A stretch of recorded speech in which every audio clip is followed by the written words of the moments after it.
God is concerned for our provision, God is concerned for our pardon, and God is concerned for our protection. He cares for us so much na pati ho yung bagay na yun, hindi sabing, kalimutan mo na yan. Hindi, kailangan mo yan, concern ko yan.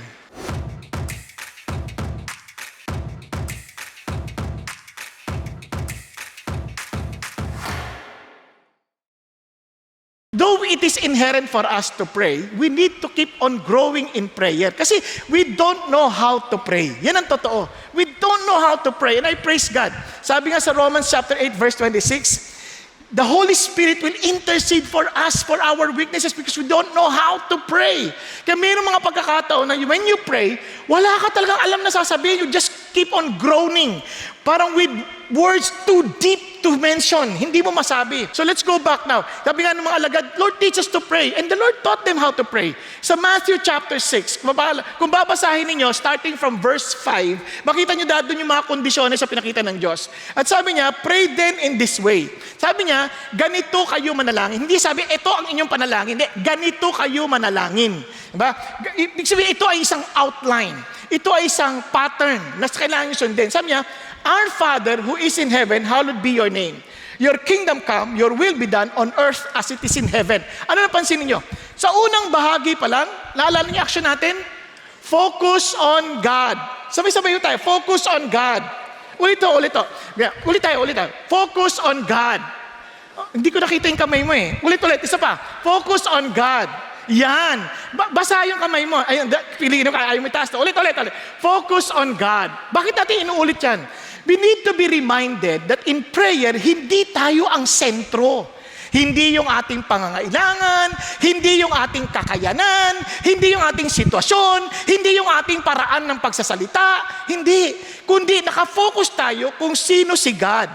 At ang ganda, sabi niya, tatay natin si Lord. Pinapaalala ka agad yung relationship natin. Parang the reason why I'm telling you this, kaya ito ay prayer ng mga disciples, followers si Jesus Christ. Meron silang ugnayan kay God.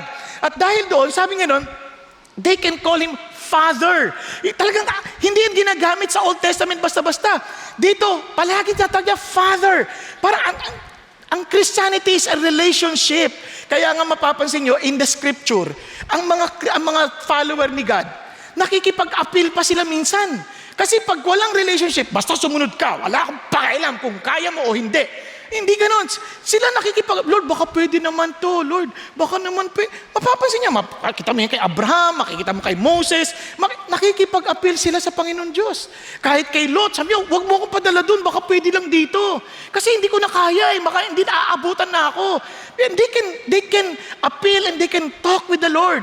Kaya nga pag sinabi ng Panginoon Diyos, submit to your husband, for example, para yung relationship niya, yung wife, hindi naman yan, sabit ka, sabi na, sabit, hindi ganun. Relationship yan, kaya nga, mag-a-appeal ka rin as a wife, nag-a-appeal ka rin sa husband. Di ba? Meron niyang pakikipag-usap, meron niyang unawaan. Kaya ganun din sa bagay ng Diyos, our Father, and look at this, who is in heaven. Alam niyo, ang sarap ng encouragement na yun, nagpe-pray ka, walang present, walang past, walang future, lahat present. Parang you're so confident that you can tell it to the Lord. And sabi niya, hallowed be your name. Wala kang katulad. Wala kang kaparehas. You are much better than anyone else. Layo-layo. Kaya if you feel that, paano maging tatay yan? Yung tatay ko, napaka-abusado nun. Huwag kang magalala. He is far, far much more than, more than fathers. Di ba? Parang kahit anong sama niyan, layo niyan sa comparison sa Diyos. Napakabuti ng Diyos. Are you following? No, yun yung sinasabi ng Panginoon, kaya your kingdom come. Lord, let you rule us. Not only that, yung literal na kingdom ng Diyos to come. Kaya nga sabi ng mga sa Acts chapter 1 verse 6, sabi na, Lord, is it at this time that you will bring back the kingdom to Israel or restore the kingdom to Israel? Yung literal reigning ni Christ, that one day, minsan na-discourage tayo, ano nangyayari sa bansa natin? Lord, may your kingdom come. Kayo po mag-rule. I pray na dumating na kayo. You excited ka bang dumating si Lord? Yung maraming tao hindi excited pag narinig lang, darating na si Lord, darating na si Lord. Kinakabahan, natatakot. Hindi, dapat excited ka. Darating ng tatay natin. Kaya naman, Lord, your will be done on earth as it is in heaven. But hindi yan ang ating focus kasi napag-aralan natin yan last week. Kung absent kayo, panoorin nyo yung last week message. Okay lang ba? Now, ito po yung karugtong. Give us this day our daily bread. Forgive us our debts as we also have forgiven our debtors. And do not lead us into temptation but deliver us from evil. Now, in some other manuscript, noong 1611, kinuha nilang tinranslate na sa English, meron ito. But when they discovered earlier manuscripts, hindi na napansin itong karugtong na to. They don't know, kasama ba talaga yan o hindi. But, kaya naka-in parenthesis yan sa mga Bible natin. In other words, in the earlier reliable manuscripts, wala itong, hindi ito masyado nakikita. To some other manuscript, meron. Okay po? Kaya kung iba tinanggal, hindi na tinanggal yon. Nilagay nila sa footnote just to tell us na they want to be responsible in their transcribing or translation. Okay? So, pero hindi naman masama na mag-end sa ganito kasi biblical din ito. You will find this also pag nagpe-pray sila David, nagpe-pray sa Old Testament. Okay? Binigyan ko lang ng guidance. Now, ano napansin nyo dito? Give us our daily bread. It has something to do with our physical needs. Nakuha nyo ba yun?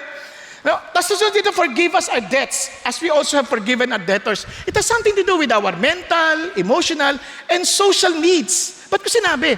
Kasi pag ikaw ay may ginawang di maganda, naapekto ng isip mo, nagigilty, nagkakaroon ka ng guilt feelings eh. So yung isip mo, alam mo somehow there's a failure, tapos nagigilty, kasi yung thinking will affect your emotion, at minsan, meron ding affect yung forgiven our debtors, meron ding social issue. Napansin niyo po ba yan?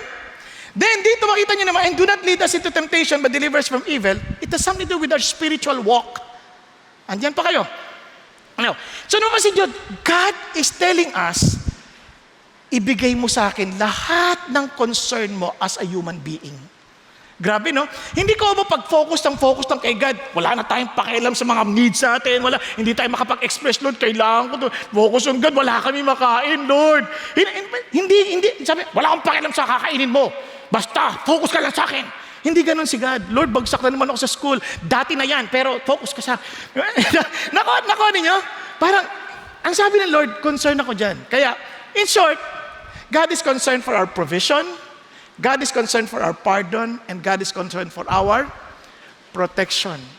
He cares for us so much na pati ho yung bagay na yon, hindi sabing, kalimutan mo na yan. Hindi, kailangan mo yan, concern ko yan. Nagkakandidahan tayo?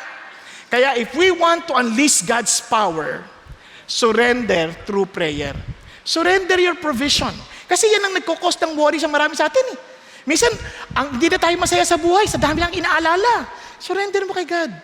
Minsan yung problema, inaisip natin, yung sama ng loob, yung ating kasalanan, na-burden tayo, hindi tayo makagalaw.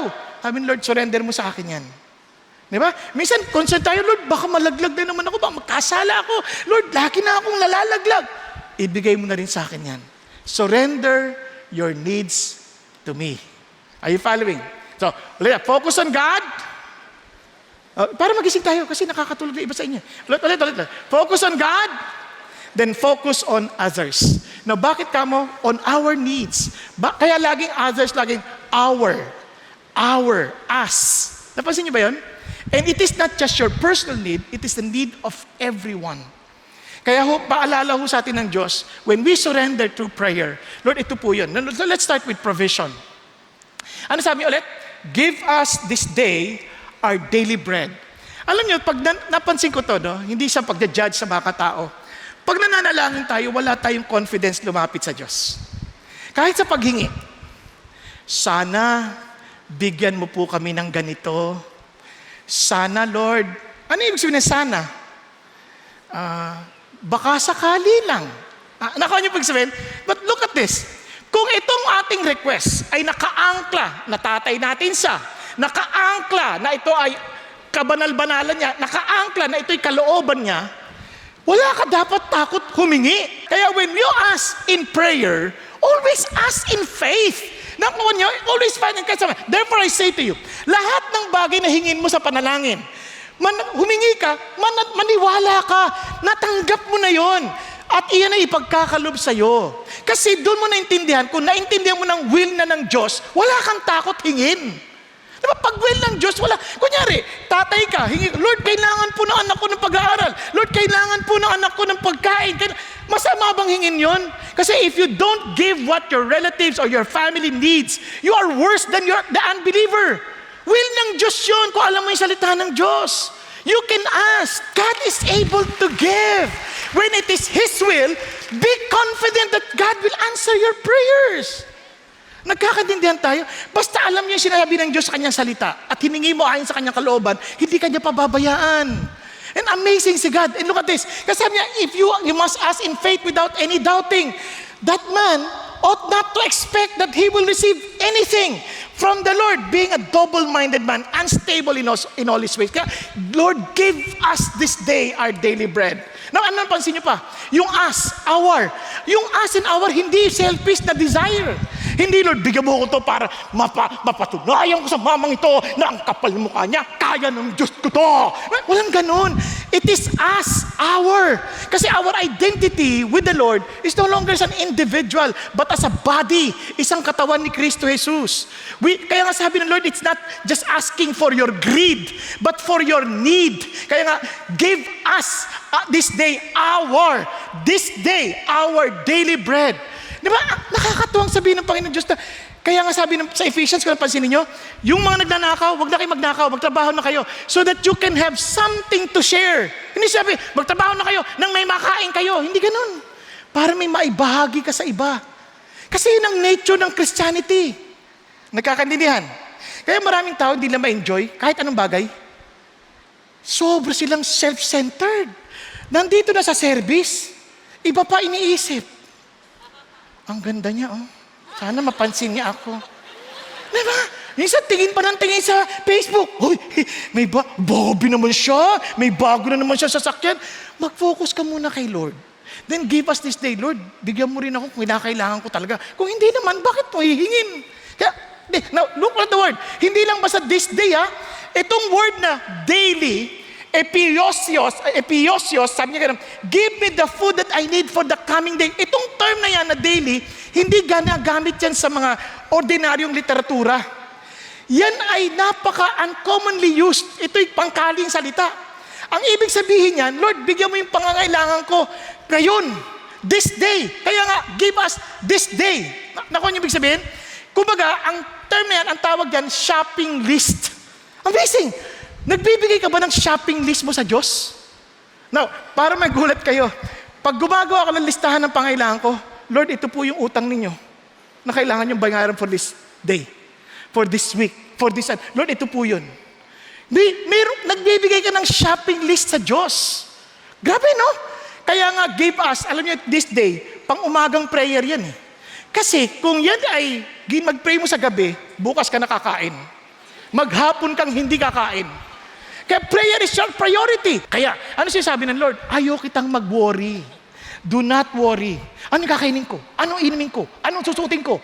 Sabi niya, Gentiles, those who do not know God, they eagerly seek all these things. But your Heavenly Father, yung tatay mo, alam mong kailangan mo ito. Ba't kailangan ko pang humingi?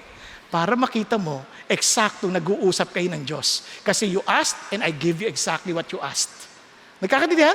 And sabi ng Lord, but seek first His kingdom and His righteousness, and all these things will be added to you. You focus on my will. Focus on what I want you to accomplish. Puprovide ko yan. So do not worry about tomorrow, for tomorrow will care for itself. Each day has enough trouble of its own. Tugtog tayo sa pardon. Ang sabi ulit? Forgive us our debts as we also have forgiven our debtors.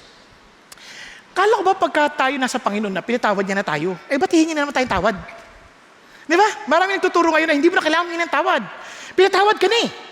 Alam nyo, itong hindi na naintindihan. Sa ating pagkatao, for some reason, we have this mental and emotional need. Pag nagigilty tayo sa isang bagay, minsan kailangan mo sabihin eh. Kailangan mo sabihin para ma-release. Para ma-release. At saka, hindi din na naintindihan, dalawang uri ng forgiveness sa Bible. Yung tinatawag na judicial forgiveness. Kasi sa Panginoon Diyos, we are judicially indebted to God. For the wages of sin is death. Naintindihan niyo po yung sabihin? May utang tayo, legally, sa Panginoon Diyos, dahil we did not follow the law, patay tayo. But God has forgiven us. Kaya there is now no condemnation for those who are in Christ Jesus. Are you following? Pero, relationally, yan ay nangyayari kahit na kayo mag-asawa, kayo tanggap niyo na isa't isa. Legally, you're married. Pero pag nagkatampuhan kayo, nagkakaroon kayo ng paghihiwalayan ng emotional separation. Kaya nga mapapansin mo, pag mag-sweet yan, nagbubulungan. Dahil nagkakarinigan ang puso nila sobrang lapit. Pero pag magkagalit, sigawan. Kasi malayo na ang puso nila sa isa't isa. Napansin niyo ba yun? Kaya pag nagsisigawan na kayo mag-asawa, dalawa lang dahilan. Either bingi ka na, hindi mo na marinig. O kaya, malayo na ang puso mo sa asawa mo. Di ba? Nakuha ninyo? Parang ayaw kayo maniwala, no? So, yun na nasasabi ng Diyos. Kaya, forgive us, Lord. Kailangan ko po yan. I-release mo sa Panginoon Diyos. Would you believe, marami sa atin dito, feeling natin, Lord, anak niyo ba talaga ako? Kasi just for us to put this in prayer, parang inaasabi ng Lord, I'm not expecting you to be perfect, 100%. I know you will stumble, and I do not get surprised. Hindi ako nasusurpresa pag nadapa ka. Di ba? Alam ko mangyayari, pero binigyan kita ng venue. Balik ka, anak. Tayo ka. Kaya minsan sabi, Lord, anak mo ba talaga ako? Parang di mo ako anak, Lord. Kasi lagi ako nadadapa eh. Di ba? But kahit naman anak ko nadadapa din eh. Ako nga, matanda na, nadadapa pa eh. Nakuha nyo? Pero si God, siyempre hindi. Alam mo mga kapatid, minsan may isip mo, parang Lord, Messi ko naman. Huwag kang mag-alala. Kung ikay talaga sa Panginoon Diyos, you will sin less. You're not sinless, but sin less. Are you following? Less and less. Kasi as you forgive, ayaw mo naman balikan lahat yan eh. Kaya as you ask for forgiveness, the Lord forgives you. Yun ang pangako ng Lord. The Lord forgives you. Ang bait ng Diyos, because of the grace of God. Kaya nga sabi ng Bible, if you confess your sin, He is faithful and righteous to forgive our sins and to cleanse us from our unrighteousness. Are you following? No, sabi niya, pero sabi ng Lord, hindi ibig sabihin na ikaw hindi ka sa pamilya ko. Kasi ang nagsusulat niyan, si John the Beloved. If we, sama siya. Christian, sama siya. And sabi niya, my little children. Kaya inulit pa, my little children. I'm writing these things to you so that you may not sin. And Lord, papatawarin mo na ako, ba't hindi pa ako magkakasala? No. Para tumigil ka nga eh.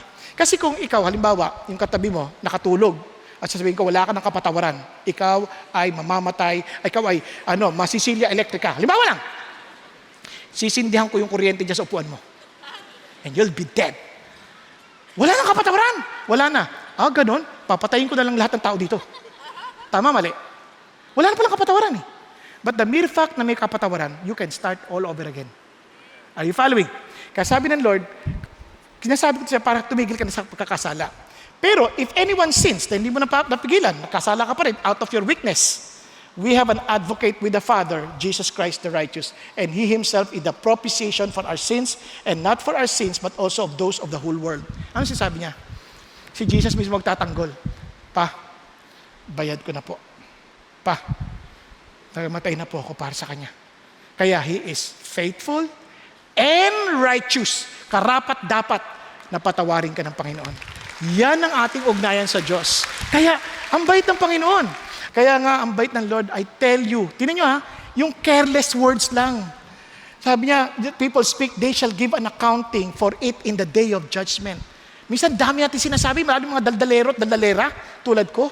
Nakaw, hindi tayo makakawala sa kasalanan. Ang dami natin nasasabi na hindi naman dapat. Minsan, pag preach ka na lang, nagkakasala ka pa. Dahil sa daldal. Hello? Kaya when you come to God, Lord, buti na lang, tatay kita. Kilala mo ako. Kaya humingi akong tawad. At dahan-dahan, itinutuwid ng Diyos. Inaayos niya dahan-dahan. Kasi you're becoming aware of your sinfulness. Nagkakanindihan tayo. Kaya ang bait ng Diyos. Now, ang ganda lang, hindi natapos doon.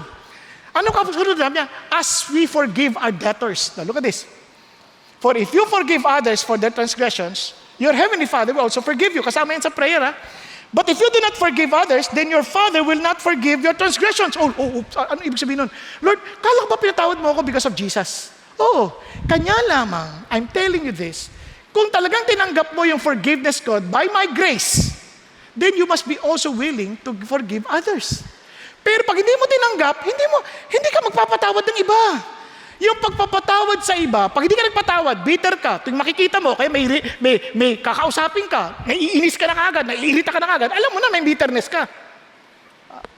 Hello? Yung iba, wala pa silang ginagawa. Mukha pa lang nila, bitter ka na. Itong mukha na ito, masama ito, hindi ito totoo. Minsan ganun eh. Alam nyo, sinabi ng Lord, ayaw ng Lord yan. Nakuha ninyo? Ayaw ng Lord yan. Kaya sabi ng Lord, ibig sabihin, hindi ka nagpapatawad. Kasi sabi ng Lord, hindi rin kita pinapatawad. Ha? Akala ko ba based on grace? Yes. If you understand the grace of God, after seeing yung sin natin, and God forgave us, how dare we not to forgive others? Pag-isipan niyo. Hello? Parang, ang laking disconnect. Kaya sabi, para maintindihan niyo yan, yung to forgive and be forgiven, lagi nakalink yan. It cannot be separated. Divine forgiveness and human forgiveness are inseparable. Hindi mo pwedeng paghiwalayin. Nagkakaintindihan po. Now, kaya si Jesus, nagkwento niyan eh. Kasi si Peter, sabi, Lord, gaano ba ilang beses ba magpatawad? 7 times? Sabi kasi doon, 3 times lang sa Roman citizenship, 3 times lang. Kasi pag aabusuhin ka na. Sabi ni Peter, Lord, 7 times? Dinoble pa, plus 1. Social 7 times? Sabi ni Lord, no, 70 times 7. Ilan na yun? 490. Magbibilang ka pa ba? O 469 na yan. Magbibilang ka pa ba? It's one way of saying, walang bilangan. Talagang, you never to give up forgiving. Kaya kinento niya yung kingdom. Itong kingdom na to, mayroong nagkautang 10,000 talents. Hindi ko didetalyahin na to kasi illustration na sa atin. 10,000 talents. In other words, about $6 billion. Ganyan. And was brought to him. But since he did not have, 60 billion. But since he did not have the means to repay, his Lord commanded him to be sold, along with his wife, children, and all that he had, the payment to be made. Thus the slave fell to the ground, nagmakaawa. Lord, wag po, maawa ka sa akin. Have patience with me and I will repay you everything. And the Lord of that slave felt compassion, naawa. Sabi niya, released him, forgave him the debt. Sige na, pinatatawad na kita, nire-release na kita. But the slave went out and found the one of his fellow slaves who owed him 100 denarii. Pag 100 denarii, maliit lang yan. Para maintindihan yung yan, sabi niya, tapos mamaya, papakita ko sa inyo yung computation. Tapos sabi niya, sinakal! Bayaran mo ko! Hindi mo, sabi niya, nagmamakaawa, pero hindi niya pinakinggan. Sa madaling salita, pinakulong. Pinakulong.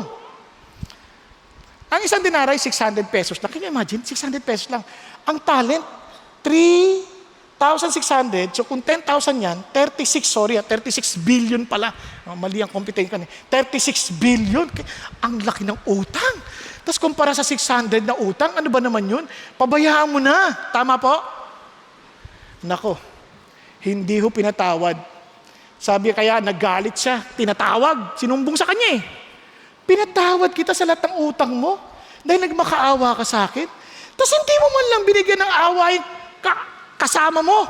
Sabi niya, ganun din. Nung hihingi siya, grabe, ba't mo ginawa yan? Sabi ng Lord, look at this. And his Lord, moved with anger, handed him over to the torturers. He should repay all that was owed him.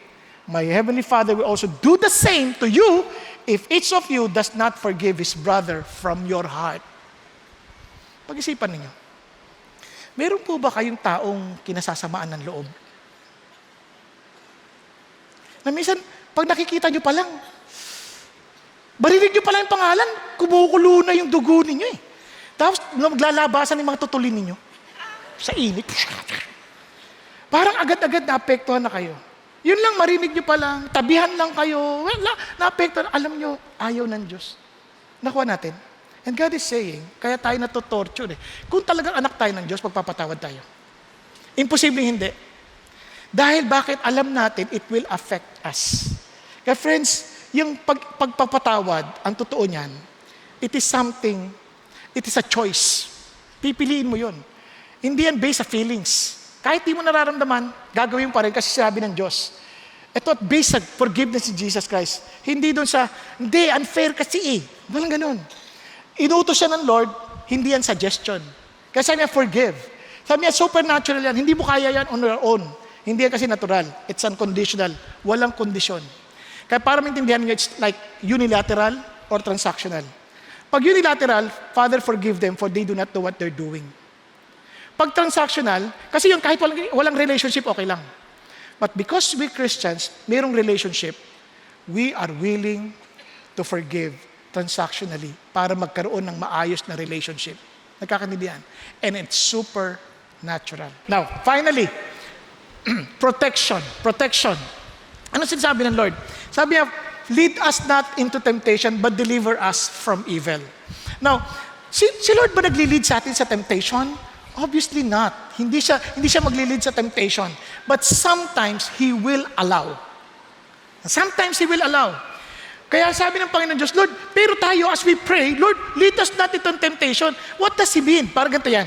Para maintindihan natin. Una-una, He is not being tempted. Kaya sabi niya, God cannot be tempted by evil. He Himself does not tempt anyone. But each one is tempted when he is carried away and enticed by his own lust.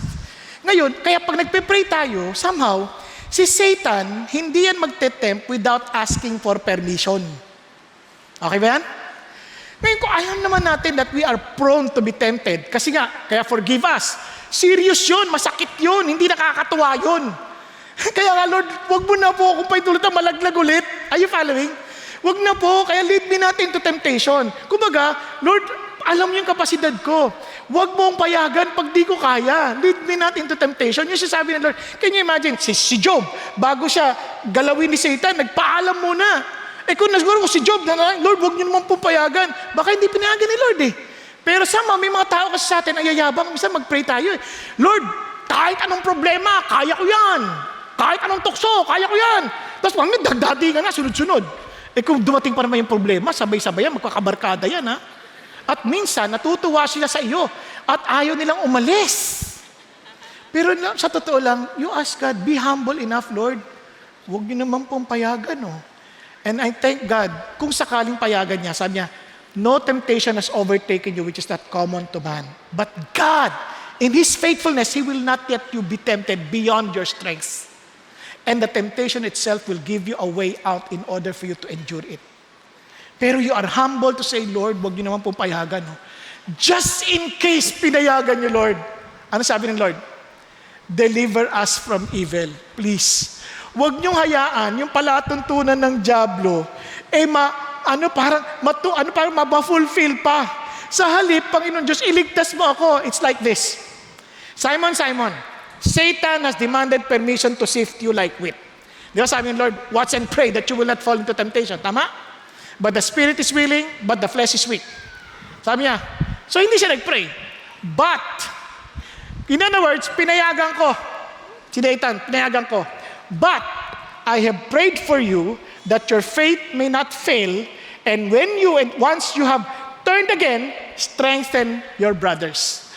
Yes, papayagan ko, pero hindi i-deliver kita from evil one. Nakuha niyo? Kaya naman, after that, ano sabi ni Peter? Nakakatuwa sabi ni Peter, kaya I'm telling you, sabi ni Peter, be of sober spirit. Lagi kayo alerto. Your adversary, the devil, prowls around like a roaring lion, seeking someone to devour. Lagi kayong alerto. Alam niyo, tayong lahat, may prone tayo matukso. Kahit nagsiservice na lang.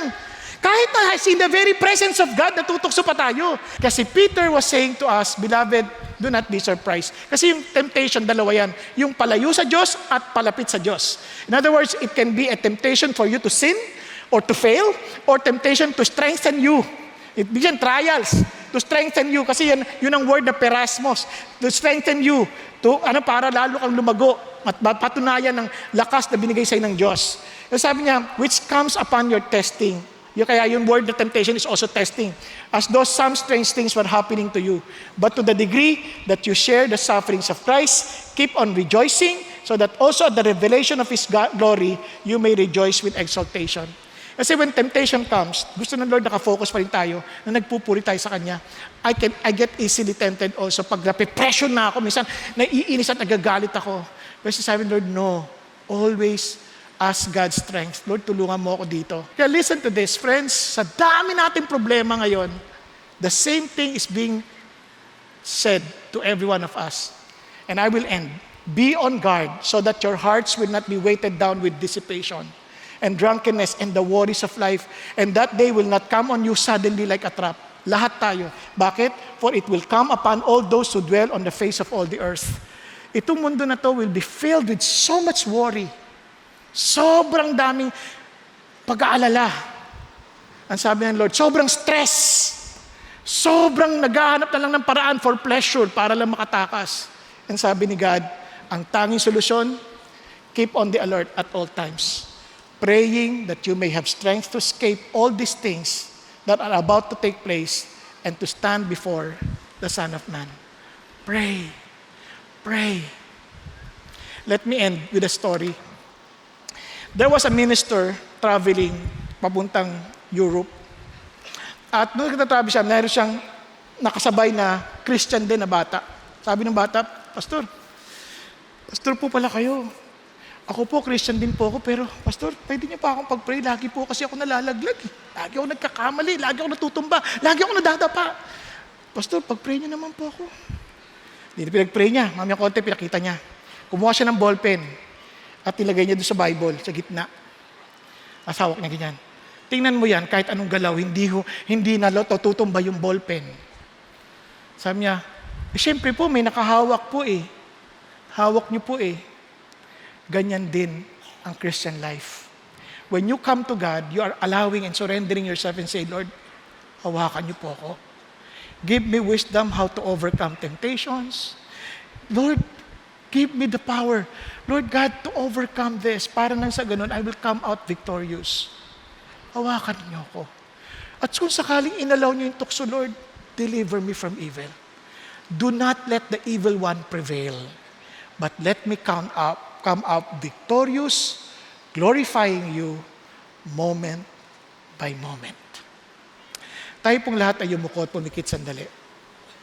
Kapatid, I don't know what you're going through in life. Marahil marami kang pinagdadaanan sa buhay, na natutukso ka, na naguguluhan ka, marami kang sama ng loob dahil apektado ng kawalan o kakulangan ng provision, na minsan sinisisi mo na ibang tao kung bakit ka naghihirap.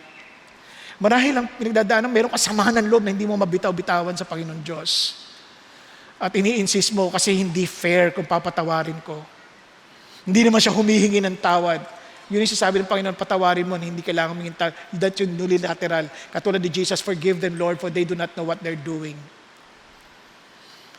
Hindi mo naman kailangan ng relationship doon. Ang kailangan mo lang ay release them to the Lord. At marahil, punong-puno ka ng pag-aalala. Ang daming tukso na hindi mo maintindihan paano mo iiwasan. Ang sinasabi ng Diyos, bitiwan mo yan sa akin. You want to unleash my power? Surrender through prayer. Release them to me. Kapatid, kung ikaw yung kinakausap ng Diyos, ito ay kung ikaw ay anak ng Diyos. You know that Jesus Christ is your Lord, you are His follower. God is telling you, surrender that to me. If God is asking you to surrender that particular thing, yung worries mo, yung issue ng provision, lahat ng to, kung ikaw yun, I want to pray for you. Taas mo lang kamay mo. Yes, huwag kang mahiya. Just be humble before the Lord. Surrender it to God. You're not raising your hand to me, you're raising your hand to Jesus. Lord, I want to be pleasing before you. I want to be, Lord, I know you want me, Father God, to be fruitful.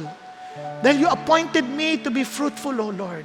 You have chosen me, Father God, to bear much fruit. I want to be fruitful in my life.